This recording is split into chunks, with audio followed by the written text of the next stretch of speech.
Welcome to రాజనీతి.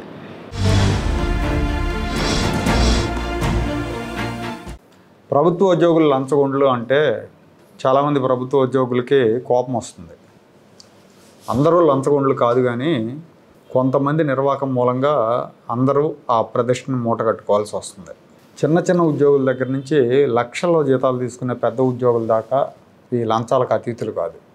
2 రోజుల క్రితం గిరిజన సంక్షేమ శాఖలో ఈఎన్సీగా ఇంజనీరింగ్ చీఫ్గా పనిచేస్తున్న శ్రీనివాస్ అనే వ్యక్తి 5 కోట్లు లంచం అడిగాడు. ఆ లంచం డబ్బులు తీసుకుంటూ ఏసీబీకి రెడ్ హ్యాండెడ్గా దొరికిపోయాడు. సాధారణంగా లంచం అంటే వేలల్లోనూ లక్షల్లోనూ ఉంటుంది అనుకుంటాం, కానీ ఇతను మాత్రం కోట్లకు బాటలు వేశాడు.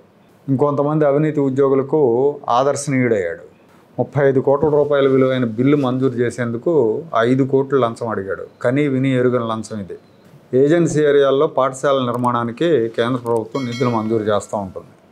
ఈ కేంద్ర నిధుల కింద గిరిజన పాఠశాల నిర్మించే కాంట్రాక్ట్ను కృష్ణరాజు అనే వ్యక్తి, విశాఖపట్నానికి చెందిన కృష్ణరాజు అనే వ్యక్తి దక్కించుకున్నాడు. అల్లూరు సీతారామరాజు జిల్లా, పార్వతీపురం జిల్లా, శ్రీకాకుళం జిల్లాల్లో పాఠశాల భవనాలు నిర్మించారు. ఈ భవనాల నిర్మాణానికి సంబంధించిన బిల్లులు 35,50,00,000 రూపాయలు రావాల్సి ఉంటే ఈఎన్సీని అప్రోచ్ అయ్యాడు. కేంద్రం నుంచి నిధులు వచ్చినాయి, కానీ ఇతను మాత్రం కొర్రీలేస్తూ బిల్లులు ఆపుతూ ఉన్నాడు, కాలయాపన చేస్తూ ఉన్నాడు. చివరకు 5 కోట్ల రూపాయలు లంచం ఇస్తే బిల్లులు ఫైనలైజ్ చేస్తా అన్నాడు. దానికి కృష్ణరాజు చాలా ప్రాధాయపడ్డాడు. బ్యాంకుల నుంచి బయట నుంచి అప్పులు తీసుకొచ్చి 35 కోట్లు పెట్టి బిల్డింగ్స్ కట్టాను, చాలా ఇబ్బందుల్లో ఉన్నా, ఈ బిల్లులు రాకపోతే నాకు చావే శరణ్యం అంటే చస్తే చావని చాలా నిర్దయగా చెప్పాడంట. తీసుకునేదే లంచం, పైగా వీడింట్లో సొమ్ము తెచ్చిస్తున్నట్టుగా బిల్లుల మంజూరు విషయంలో ఫోజులు. దిక్కుతోచని కృష్ణరాజు ఏసీబీ అధికారులను ఆశ్రయించాడు, విషయం చెప్పాడు. ఇంత పెద్ద మొత్తం అనేసరికి ఏసీబీ అధికారులు కూడా ఏసీబీ డీజీ అతుల్ సింగ్ దృష్టికి ఈ విషయాన్ని తీసుకెళ్లారు. ఆయన కూడా గ్రీన్ సిగ్నల్ ఇచ్చాక ముందు ఒక 25 లక్షలు తీసుకుని ఎక్కడికి రమ్మంటారంటే నేరుగా ఆఫీస్కి రమ్మన్నాడు. చూడండి అతని ధైర్యం. డబ్బులు తీసుకొని వెళ్ళాక దొరికిపోయాడు రెడ్ హ్యాండెడ్గా. ఇతను 3 వారాల్లో రిటైర్ అవుతాడు. 3 వారాల్లో రిటైర్ అవుతున్నాడు కాబట్టి ఒకేసారి ఒక జాక్పాట్ కొడదాం అనుకున్నట్టున్నాడు. గతంలో 2 సార్లు ఏసీబీ రైడ్స్ జరిగినాయి. 2001లో దొరికాడు ఒకసారి లంచం తీసుకుంటూ, 2014లో రెండోసారి దొరికాడు. అప్పుడు ప్రభుత్వం విజిలెన్స్ ఎంక్వైరీ చేసిన తర్వాత విజిలెన్స్ వాళ్ళు ఇతను చీఫ్ ఇంజనీర్ పోస్ట్కి అనర్హుడని నివేదిక ఇచ్చారు. కానీ పైరవీలతో ఈఎన్సీ పోస్ట్ దక్కించుకున్నాడు. ఉత్తరాంధ్రకు చెందిన మంత్రుల సిఫారసుతోనే ఈ పోస్ట్ దక్కించుకున్నాడని అంటారు. ఇంకో విచిత్రం ఏంటంటే వైసీపీ హయాంలో గిరిజన సంక్షేమ శాఖకి ఇతనే ఈఎన్సీ, టీడీపీ కూటమి ప్రభుత్వ హయాంలో కూడా ఇతనే ENC.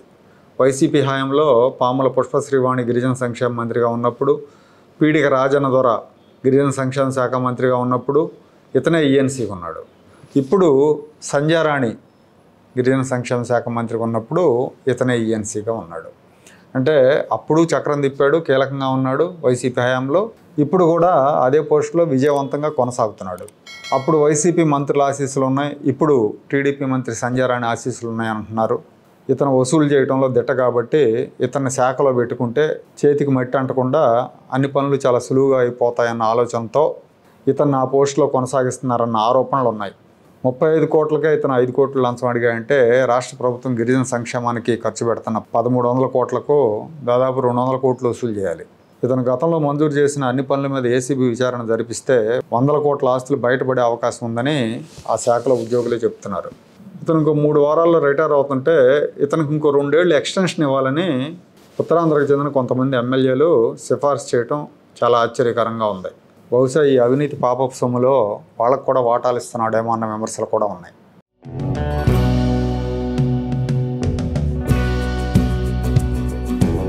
Like, share and subscribe to Rajaniti channel.